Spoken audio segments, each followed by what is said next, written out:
굉장히 무거운 마음 갖고 이 자리에 섰어요.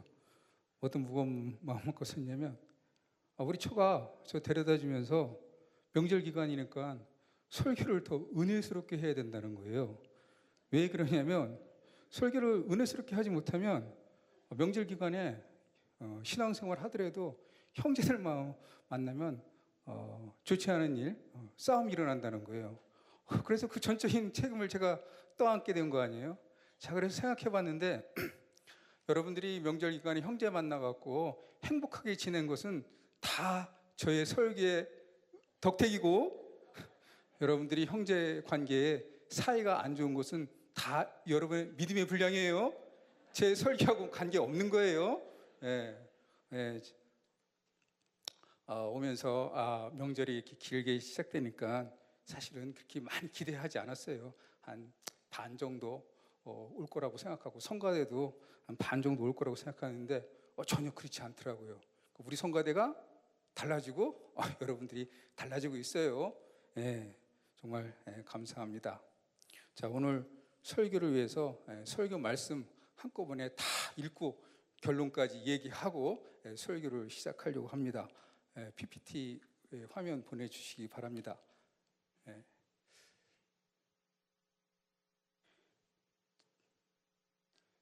제가 그럼 먼저 여러분들에게 읽어드리겠습니다.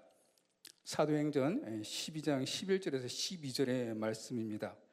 이에 베드로가 정신이 들어 이르되 내가 이제야 참으로 주께서 그의 천사를 보내어 나를 헤롯의 손과 유대 백성의 모든 기대에서 벗어나게 하신 줄 알겠노라 하여 깨닫고 마가라 하는 요한의 어머니 마리아의 집에 가니 여러 사람이 거기에 모여 기도하고 있더라. 사도행전 13장 4절에서 5절입니다. 두 사람이 성령의 보내심을 받아 실루게아 내려가 거기서 배 타고 구브로에 가서 살라미에 이르러 하나님의 말씀을 유대의 여러 회당에 전할세 요한을 수행원으로 두었더라. 사도행전 13장 13절 말씀입니다.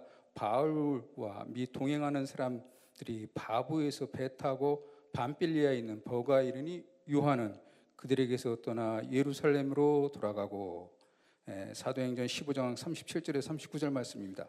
바나바는 마가라는 요한을 데리고 가고자 하나 바울은 밤빌리아에서 자기들을 떠나 함께 일하러 가지 아니한 자를 데리고 가는 것이 옳지 않다 하여 서로 심히 다투어 피차 갈라서니 바나바는 마가를 데리고 배 타고 구브로로 가고, 골로새서 4장 10절입니다.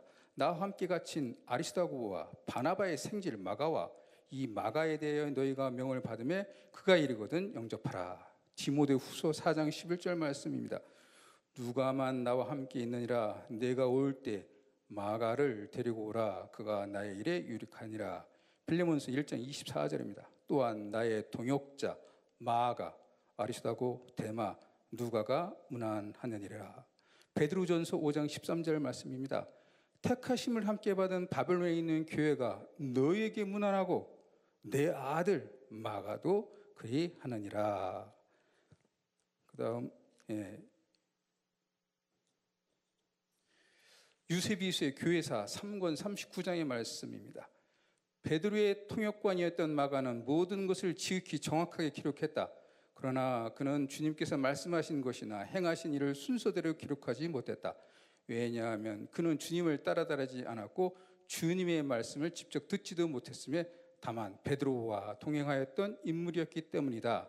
베드로는 우리 주님의 담화들을 순서에 따라 그 내력을 전해준 것이 아니라 필요에 따라 그에게 가르침을 베풀었더라. 마가복음 1장 1절 말씀입니다. 하나님의 아들 예수 그리스도의 복음의 시작이라. 설교 제목을 사실은 마가 요한의 실패에서 배우는 신앙적 지혜라고 이렇게 하려고 하는데 너무 길어갖고 취약했습니다. 결론은 실패를 하게 되면 주저앉지 말고 도전해야 된다. 그 다음에 도전하더라도 실패를 갖다가 기억하면서 하나님께서 여러분이 주신 소명을 기억하고, 그 다음에 소명을 기억하면서 계속해서 꾸준히 헌신하고 노력하고, 그리고 그러한 것을 기록의 유산으로 남겨라. 이게 오늘 설교 말씀의 요지고 결론입니다. 자, 여러분, 우리 그리스도인들은 실패란 없어. 우리 그리스도인에게 실패는 없어. 이 말을 들으시면 여러분 어떻게 어떤 생각이 떠오르십니까? 야, 그게 말이 되냐? 실패 없는 인생이 어디 있어? 응? 뭐 그리스도인은 이 땅 살아갈 때 뭐 비단길을 걷고 갔냐? 뭐 여러분 그렇게 생각하시지 뭘 거 아니에요. 그러면 우리 그리스도인들에게는 인생의 궁극적인 실패란 없어. 인생의 궁극적인 실패란 없어. 이 말을 들으면 여러분 어떻게 생각하십니까?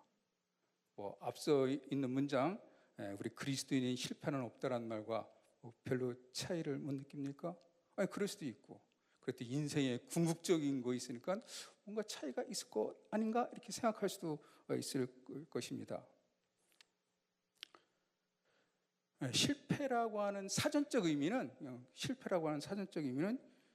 일을 잘못하여 뜻대로 되지 아니한 것, 그걸 실패라고 이렇게 사전적으로 정의합니다. 근데 이제 재미난 것은 여기서 생각해 볼 것은 뜻대로 되지 않는 것이 실패인데, 그럼 누구의 뜻대로 되지 않는 것이 실패입니까? 그냥 우리가 일반적으로 실패라고 할 때는 내 뜻 아니에요. 내 계획한 것, 내가 정해놓은 것, 그거 그거 계획한 대로 되지 않는 것이 실패라는 거예요. 그러면 내 뜻이 아닌 타인의 누군가의 뜻이라고 생각하게 되면 실패가 아닐 수가 있을 수가 있죠.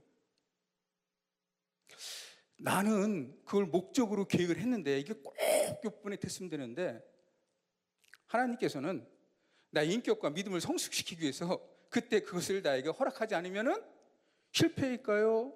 아니면 이거는 축복일까요? 나한테는 내 기준은 실패인 것 같지만 하나님 입장에서는 내가 그때 네 기도로 간절한 거 아는데 내가 안 들어준 거는 너를 좀 더 성숙시키기 위해서 그런 거야. 너를 믿음의 사람으로 만들기 위해서 그런 거야. 그래서 어떻게 생각하면 그게 실패일까요? 아닐까요? 그 인생의 궁극적인 목적은 무엇입니까, 여러분에게? 뭐 돈을 많이 벌고 지평수를 넓히고 좋은 차를 타는 것이 뭐 인생의 궁극적인 목적입니까? 인생의 궁극적인 목적은 결국 구원 아닙니까? 우리가 예수 그리스도를 믿어서 주님의 은혜로 우리가 구원 받았으면 우리는 인생에 성공한 거 아닙니까? 그럼 우리에게 실패가 있을 수 있겠어요, 없겠어요? 실패가 없다고 말할 수가 있죠. 자, 한번 이제 우리가 이제 실패라고 생각하는 게 이렇게 쭉 범주에 보면 크게 한 5가지 범주로 나누는데, 사실 뭐 우리가 이제 실패라고 느끼는 것들은 몸과 관련됐을 때, 육신이 무너지고 그럴 때 우리는 내가 인생에서 실패한 거야 이렇게 이제 생각하는 경우가 있죠. 그래서 여러분 몸 관리 잘 하셔야 돼요. 하나님께서 우리에게 주신 최고의 선물은 몸인데 육신의 관리를 잘 하시기 바랍니다. 외부에서 오는 위험에 잘 맞고 또 내적으로 지혜롭게 해서 여러분 육신을 갖다가 건강하게 잘 관리하시기 바랍니다. 그렇다고 해서 너무 집착하게 건강해갖고 건강 염려증 걸리면은 그게 병인 거 아시죠? 그 다음에 사람은 누구나 다 노화의 과정을 겪게 되어 있습니다. 그것을 막을 수는 아무도가 없어요. 그러니까 자연히 노화되는 것도 순리구나 이렇게 생각하면 마음이 좀 편해져요. 그 다음에 또 우리가 이제 실패라고 하는 경험할 때 인간 관계의 문제죠. 관계의 문제. 관계의 문제가 다 좋은 사람이 없어요. 주님도 모든 사람과 관계가 다 좋지는 않았더라고요. 바리새인들하고는 그렇게 주님도 별 사이가 좋지 않았어요. 그러니까 너무 그냥 예수 믿는다고 모든 사람하고 다 친해야 돼. 극단적인 사람이 있어요. 그거 착한 컴플렉스인 거 아시죠? 그렇다고 해서 남에게 해코지하라는 건 아니고, 해코지는 다른 문제. 이거는 해코지는 문제인데 모든 사람에게 다 순간순간하면 아주 천사처럼 지낸다는 거 굉장히 힘들어요. 그렇게 될 수는 없어요. 그렇지만 남에게는 해코지하지 말고, 또 남이 나에게 그렇게 뭐 싫은 소리 할 때도 너무 이렇게 예민하게 반응하지 마세요. 주님도 싫은 소리 많이 들었어요. 결국 쉬는 소리 들어갖고 주님 십자가 못 박고 달려 돌아가신 거 아니겠어요? 예, 그러니까는 우리 주님도 안 가시는 길을 여러분이 개척하겠다고 하게 되면은 굉장한 위대한 개척자가 될 것인데, 예, 여하튼 이 관계의 문제 있습니다. 물질적 문제, 생각한 것보다 많이 벌었으면 성공한 거고, 생각한 것보다 못 벌었다고 하면 실패한다고 생각하는 거죠. 예. 근데 이제 여러분들이 부의 기준을 어디다 두냐에 따라 이게 성공과 실패가 좌우되는데, 이렇게 생각해 보는 거죠. 예. 태어날 때 아무것도 그냥 알몸으로, 누구 노래예요? 알몸으로 태어났어요. 근데 갈 때는 수의를 입혀서 보내준다? 그럼 이거 수지 맞는 인생의 장사 아니겠냐? 그 생각하게 보면은, 그래, 태어날 때 아무것도 안 갖고 나왔는데 빈손으로 왔는데 그래서 수의만 입혀주니까 나 행복한 인생이야. 또 그렇게 돈 못 벌어도 어때? 내가 그냥 오늘 예수님 믿고 찬양하고 그럼 기뻐하면 되지. 그러면 부자이겠어요? 안 부자이겠어요? 그렇게 돈이 없다고 달달거리겠어요? 안 달거리겠어요? 물론 명절 지날 때니까 물가가 많이 올랐죠. 그 주머니에 돈도 많이 있으면 좋겠는데 돈도 없어. 그렇게 되니까는 우리 교회가 또 너무 좋으니까 그 새벽 예배도 드린다는 거 아니에요? 갈 데 없으면 교회 와서 이게 새벽 예배 드리고 주님께 하소연 하는 거예요. 그렇게 되면 또 얼마나 좋아요? 주님과 가까워지고. 또 일과 업적의 문제에서 우리가 이제 실패를 성공이다 정하는데, 내가 목적한 거 성취하면 성공, 목적한 것을 이루지 못하면 실패라고 생각하는데, 기준이 나 아니에요. 제가 아까 말했듯이 내가 이건 꼭 돼야 됩니다. 이번에 우리 아들 이번에 꼭 대학 가야 됩니다. 그렇게 기도했는데 떨어지게 되면 여러분 굉장히 낭망할 거 아니에요. 근데 다른 편으로 애가 떨어져갖고 인생을 알았어.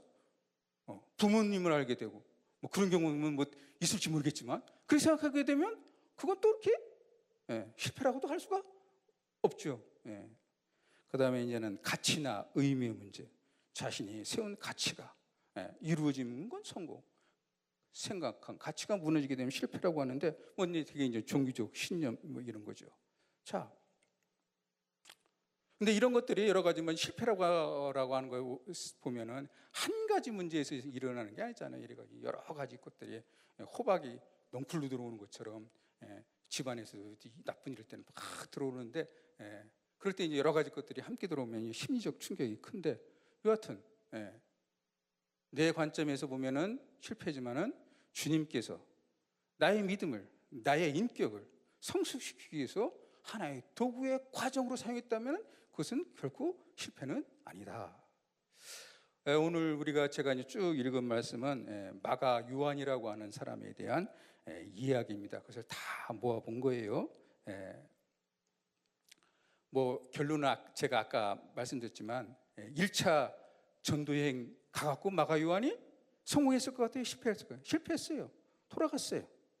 그렇지만 다시금 선교의 현장에 들어가갖고 결국 바울과 베드로의 선교의 동역자가 되고 우리에게 굉장한 중요한 성경 마가복음을 기록했다는 거예요. 자, 마가 요한이라고 할 때 그 요한은 유대식 이름이고 마가는 로마식 이름이에요. 그러니까 이름이 두 개인 거예요. 사울, 바울도 마찬가지로. 자, 우리가 이제 잘 아는 이게 마가 요한 딱 하게 되면, 마가라고 생각하게 되면 딱 떠오르는 게 뭐예요? 마가의 다락방. 다락방 등. 그 다락방에서 무슨 일이 일어났습니까?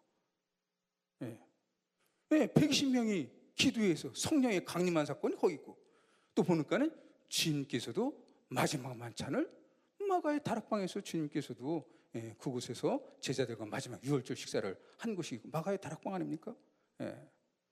보니까 마가의 어머니는 마리아고, 아버지 이름은 없더라고요. 성경에 없는 경우는 중요 성경 기자가 몰라서 그런 것보다 아마 이때 아버지가 계시지 않았기 때문에 성경 기자가 기록하지 않았을까라고 추측하는데, 여하튼 중요한 것은 마가의 다락방이라고 할 때 이 집은 그래도 굉장히 있는 집이었다.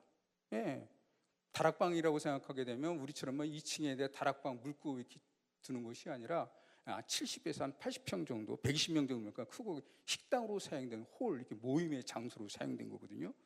더군다나 예루살렘에 그런 집을 갖고 있었다는 것은 굉장한, 어떻게 보면은 경제적 수준이 그래도 좀 높은 그런 집안이라고 생각할 수가 있습니다. 자,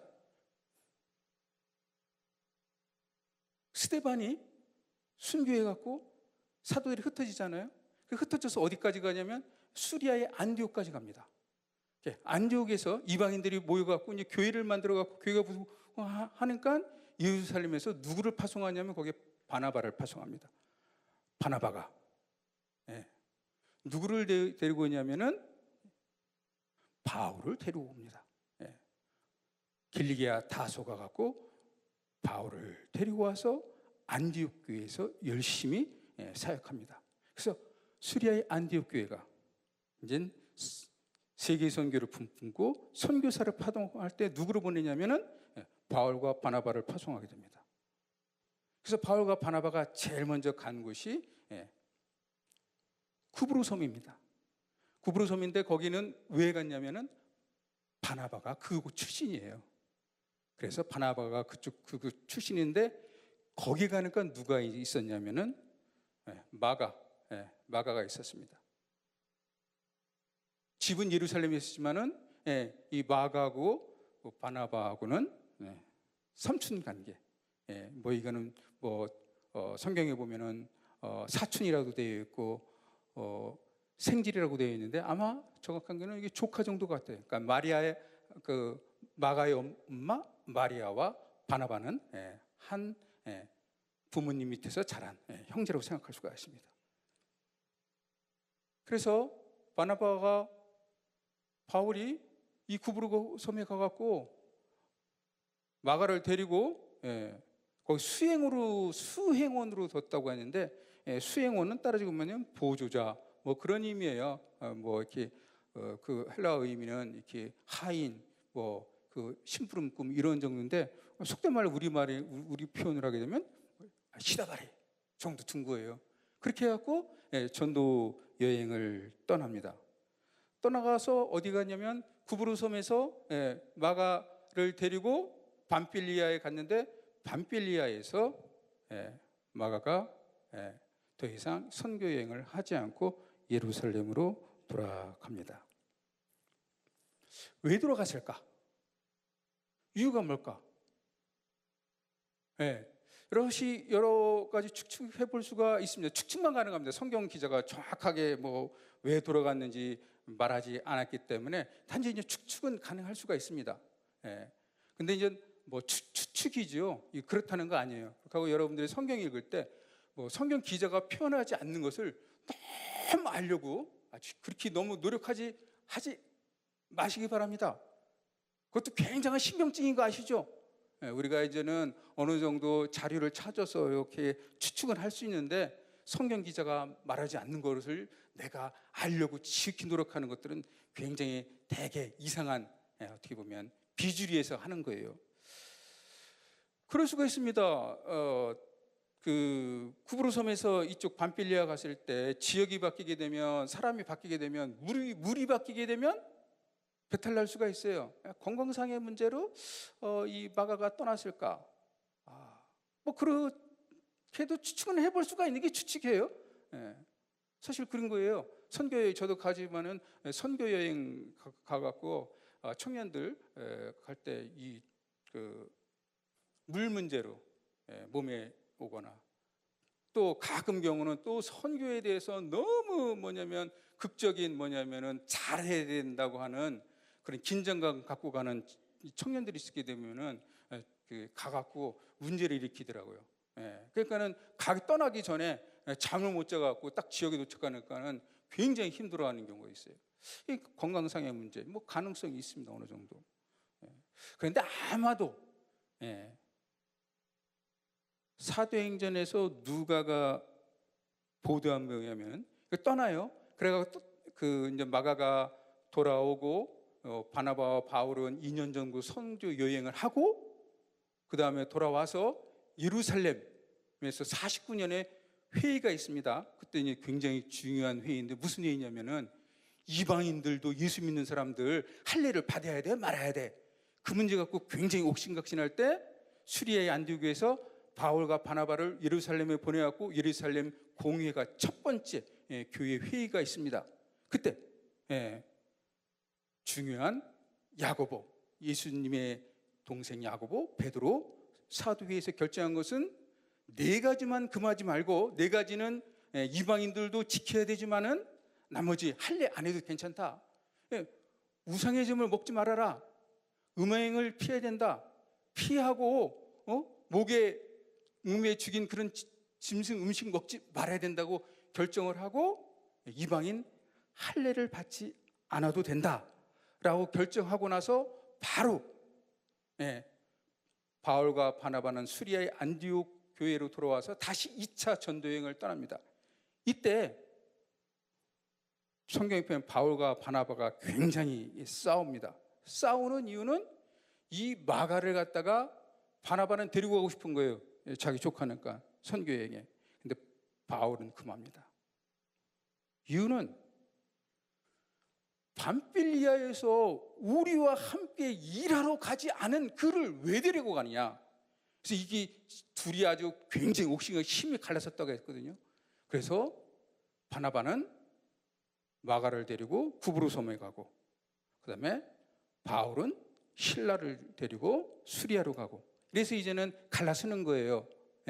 그래서 이제 바울 실라 데리고 전도여행 2차 가고 3차 가고, 바나바는 마가 데리고 전도여행 가고, 그 다음부터 이제는 이 마가에 대한 이야기는 성경에 기록되지 않습니다.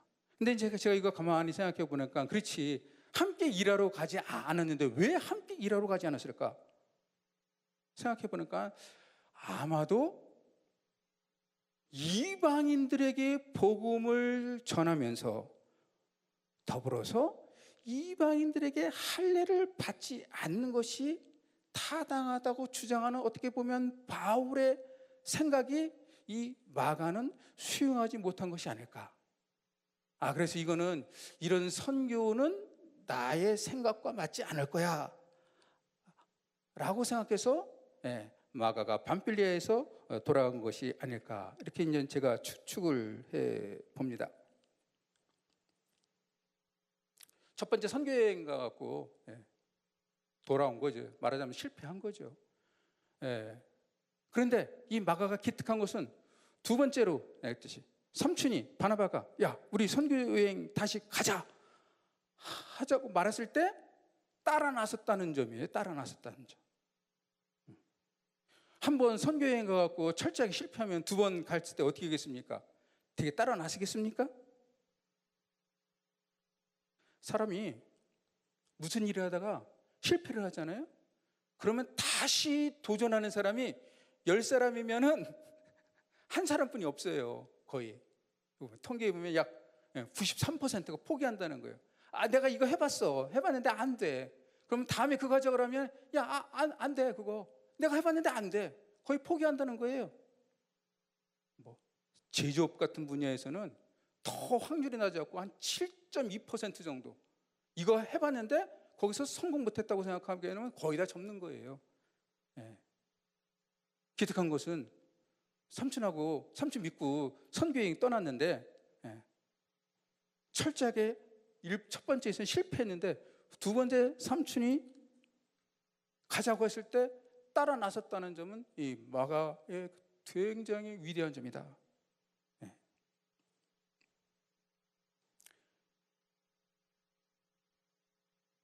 레리 윌슨이라고 하는 사람이 있습니다. 이 사람이 세계적인 경영 컨설턴트인데 최연소 나이로 미국에 있는 것 같아요. 이제는 보험업계에 $100만 원탁회의 종신위원이 됐습니다. 29살에. 그러니까는 29의 나이에 100만장자가 된 거예요. 보험업계에. 근데 이 사람 글을 읽어보니까 이런 거예요. 삼촌의 권유로 보험업계에 뛰어들어갔는데, 예, 보험업은 세일즈 아니에요. 그러니까 사람을 만나야죠. 그때는 이제 다 이게 전화로 상담한 것 같아요. 예. 전화를 하게 되면은 사람들이 잘 받습니까? 안 받습니까?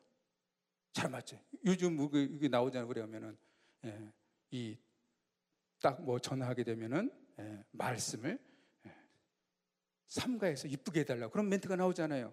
예. 그러니까 그 당시도 똑같은 거예요. 예.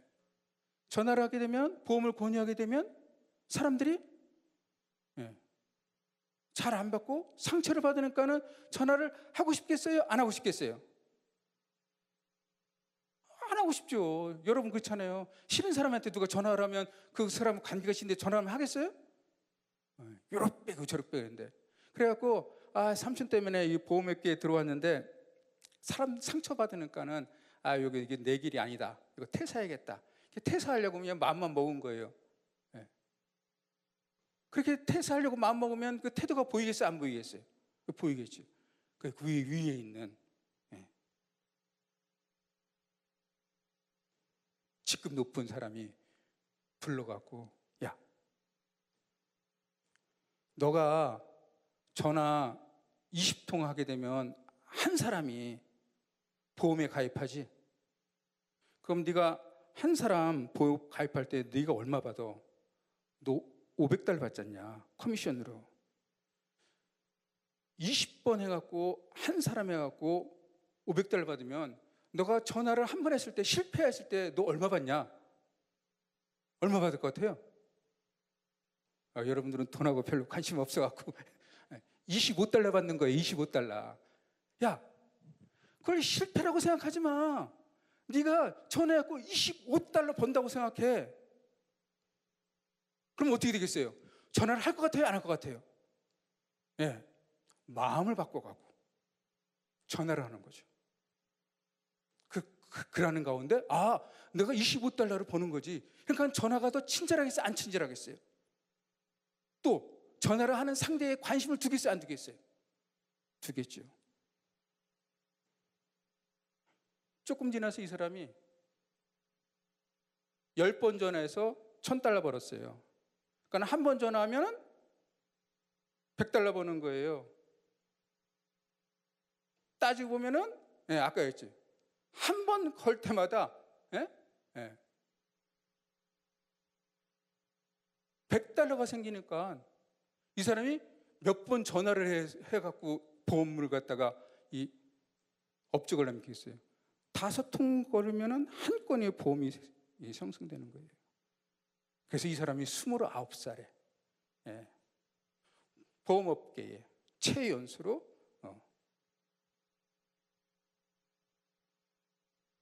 종신형 그 회의에 들어간 거예요.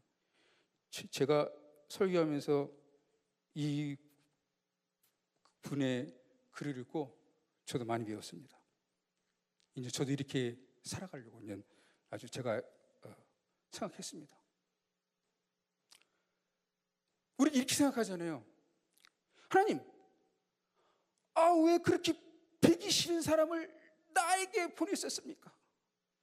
저 X만 아니면 내 인생이 정말 꽃필 것 같은데 저희 X 만나갖고 내 인생 요모요꼴이 됐습니다.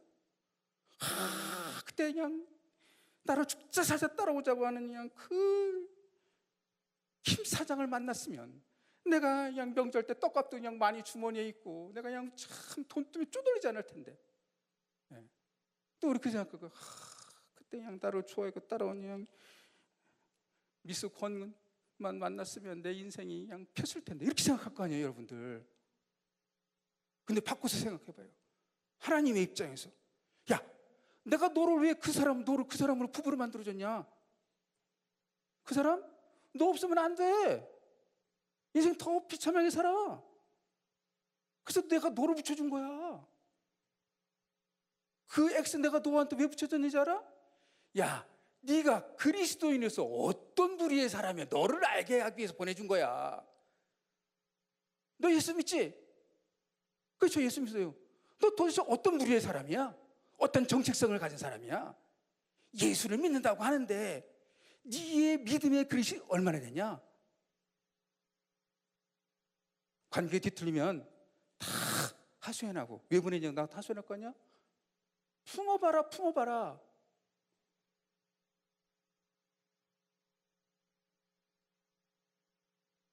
내 입장에서는 정말 저기지만은 하나님 입장에서 그 사람을 나한테 보냈으면 나로 하여금 사람 되게끔 나의 믿음을 그리스도답게 더 넓히 하겠겠음. 보낸 사람으로 생각하게 되면 그 사람이 왼수인가요? 축복의 사람인가요? 축복의 사람 아닐 거예요.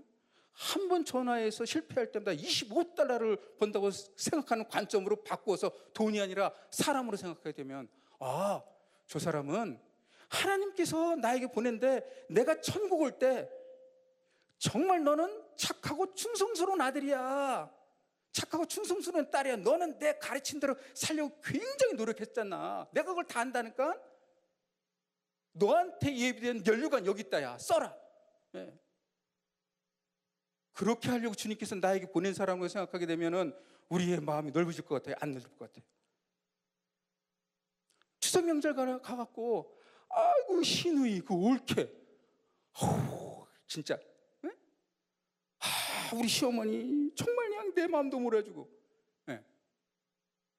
그런 마음 갖고 가는 것보다, 그렇지, 하나님께서 왜 나를 갖다 이 가족으로 맡고 시누이 올케 맺겠지? 네. 나의 믿음을 모시려고. 그러니까 이번에 여러분들 저기 친정이나 뭐 친정 갈 때는 더 잘하겠지만은 시댁 갈 때 특히 또 봉투를 더 가져가는 거 아시죠? 그 정도 센스는 아시죠? 올케 것도 생각해두고 고생 많았지. 예? 그거 하고 오세요. 예. 저는 그렇게 하라고 했어요. 그래서 가갖고 안 하고 나서 뭐 명절 때문에 진짜 내가 이 명절 다시 오는 봐라, 이놈의 명절 같은 거 같는. 예. 그렇게 생각하지 마세요. 하나님께서 왜 우리에게 명절을 주셨겠어요? 그것도 2번씩이나. 따지고 보면은 뭐 여러 가지 신앙적 관점에서, 그래, 사랑하는 식구들 만나갖고 너 예수 안 믿는 형제 있으면 좀 전하기도 하고, 좀 그리스도의 사랑을 좀 나눠라. 마음을 좀 제발 좀 넓혀라. 밴댕이 소가지 갖지 말고 좀 넓혀라. 이렇게 해서 하나님께서 우리에게 2번의 명절을 주신 거라고 생각하게 되면 명절이 죽었겠어요? 안 죽었겠어요? 명절 주국은 있다 하더라고요. 명절 주국은 우리 여성 여러분들 시어머니 안 만나보고 시아버지 안 만나보고, 예.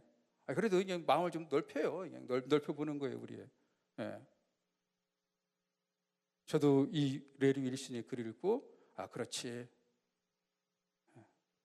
내가 사람들과 관계에서 실패했을 때 왜 자꾸 저 사람을 피할까? 예. 피하지 말고 좀 더 적극적으로 만나라. 너의 믿음의 역량을 보기 위해서 내가 보낸 거라고 생각하게 되면, 예. 기꺼이 만나고 또 관계를 계속할 수 있다. 2번째는 우리가 이 마가로부터 배울 수 있는 것들은, 마가가 첫 번째 실패하고 돌아왔을 때 이제 선교여행 2년 걸리잖아요. 이제 3번째 나갈 때 한 2, 3년 그랬을 때, 실패하고 돌아왔을 때 많은 걸 생각했을 거예요. 예, 성경은 없지만 자신의 집이 어떤 집이에요? 주님께서 마지막에 식사했던 그 집, 오순절에 성령에 강림한 그 집의 주인이란 말이에요. 예. 그런데 내가 선교에서 실패하고 돌아왔다고 생각하니까는 이 마가의 마음이 무겁겠어요? 얼마나 가볍겠어요? 얼마나 무겁겠어요? 주님께서 왜 우리 집에게, 우리 집 다락방에서 성령의 강림 사건이 일어나게 했었을까? 뭘까? 예. 고민 많이 했을 거 아니에요. 그때 마가는 실패를 기억하면서 자신의 소명을 생각한 거죠. 소명. 그렇지, 우리 집을 통해서 하나님께서 무슨 구원의 역사를 이루려고 하신 거야. 여기에는 분명히 하나님의 뜻이 있지. 자신의 소명을 갖다가 실패를, 첫 번째 선들교회에서 돌아온 걸 생각하면서 자신의 소명을 생각한 거예요. 여러분들은 주일날 왜 교회에 나오십니까?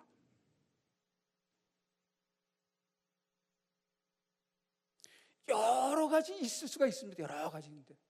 그렇지만 우리가 하나님의 사람으로서 예수 믿는 하나님의 사람을 우리는 어떻게 살아가야 될 것인가?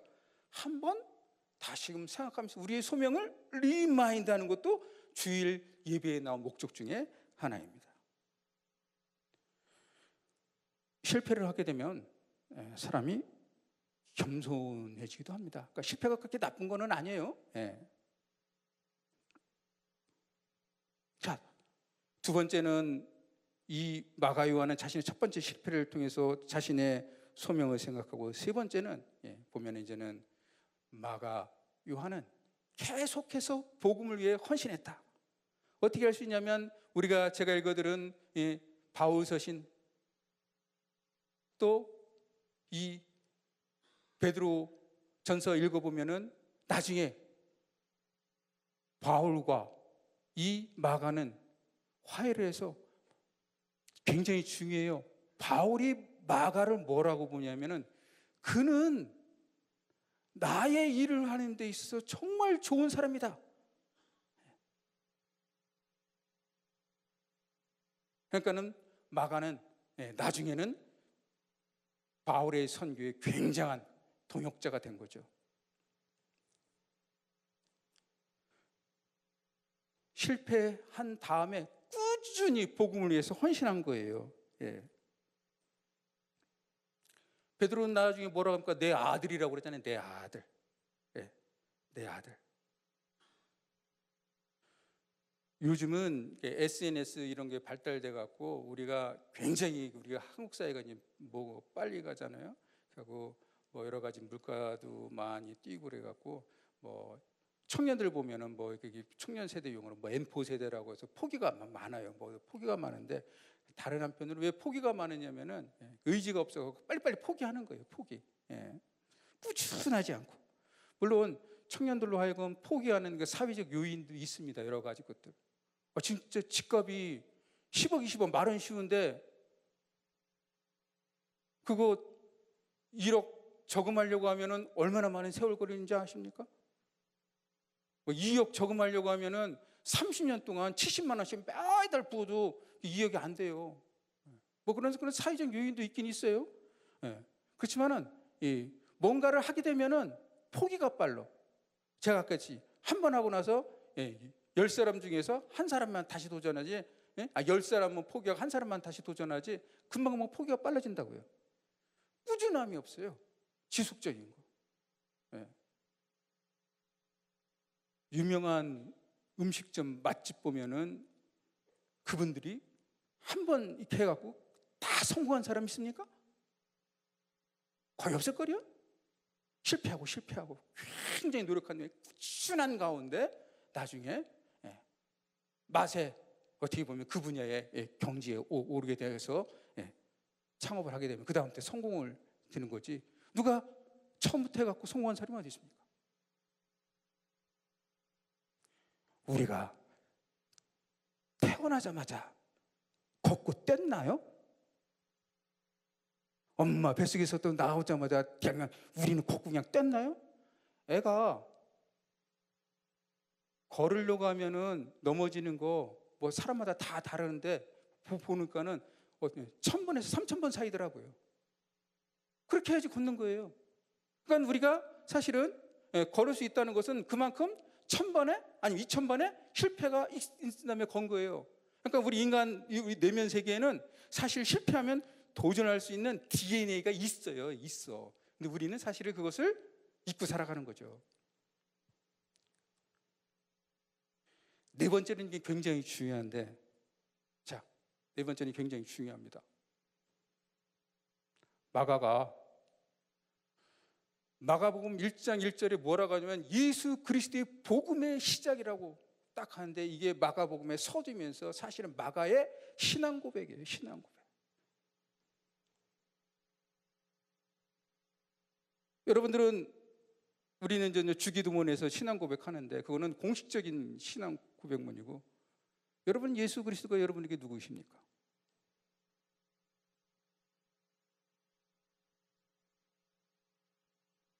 한번 여러분 질문을 던지시고 그에 답해 보시기 바랍니다.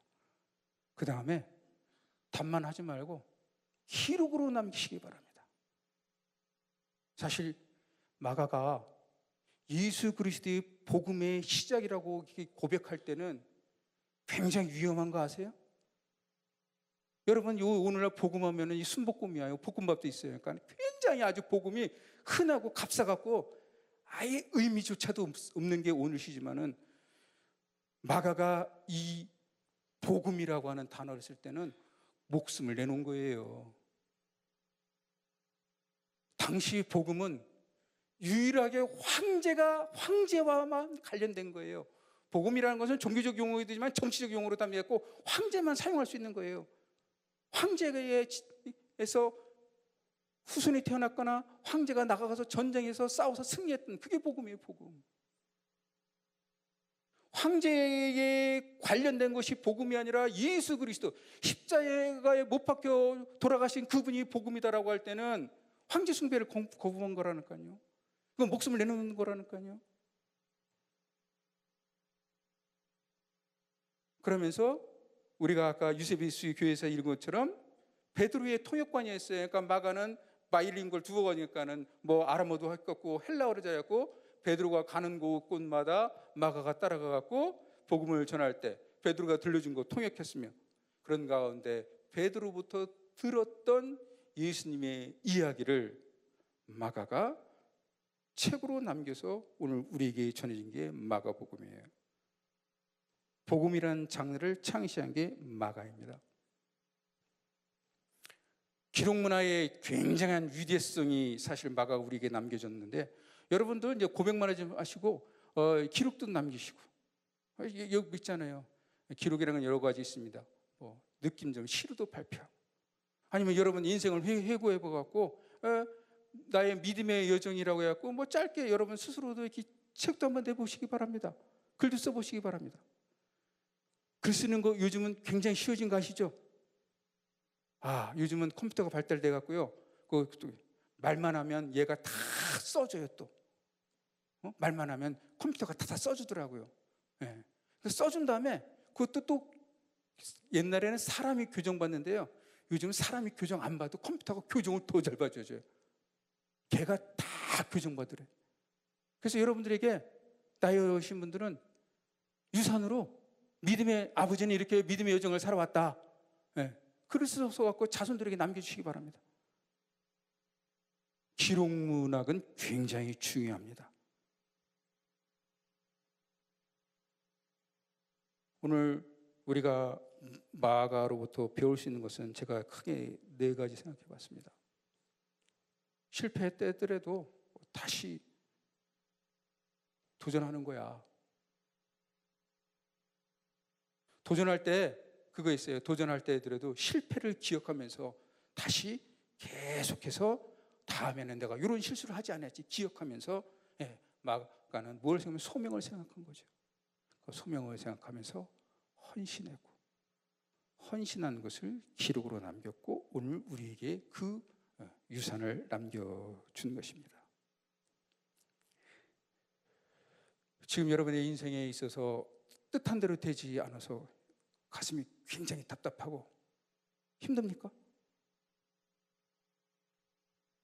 또 그냥 못된 남편 만나갖고, 그냥 못된 시어머니 만나갖고, 그냥 시누이 만나갖고, 또 주변에 그냥 진짜 못된 상사 만나갖고 힘든 시간을 보내고 계십니까? 다 내 관점에서는 고난이고 어려움이라고 생각할 수 있지만, 주님의 관점으로 시각을 딱 바꿔서 너를 이 시대에 진정한 그리스도를 만들기 위해서 내가 보낸 거야. 그 사람들 다. 네 일 지금 안 되는 거? 너 지금 그 일 성사시켜봐라. 금방. 네가 얼마나 기구만장해졌니? 응? 너 지금 이 일이 금방 네 기도 뜻대로 돼서 성취해갖고 기구만장했고 실패할래? 아니면 네가 더 인격이 성숙해서 더 사람들에게 사랑받을래? 나는 후자 쪽을 원한다. 네가 지금 안 되더라도 네가 좀 더 성숙한 가운데 사람들로부터 사랑받고 인정받는 사람이 되기 위해서 나는 지금 네 기도들을 안 들어준다 라고 생각해보면, 일이 더디게 되더라도 은혜고 축복이다 예. 그런 우리의 모습을 우리 주님께서는 얼마나 기뻐하시겠어요? 우리가 성장하는 모습. 그러니까 우리 그리스도에게는 실패는 없고 계속해서 믿음을 향한, 천성을 향한 순례의 여정만 있습니다. 모쪼록 즐거운 명절 보내시고 힘들고 어려운 거 있다 하더라도 참고 견디시면서 계속해서 도전해서 믿음으로 승리하시고 삶에도 승리하셔서 주님으로부터 그 영광스러운 면류관을 받는 저와 여러분이 됩시다. 네, 감사합니다.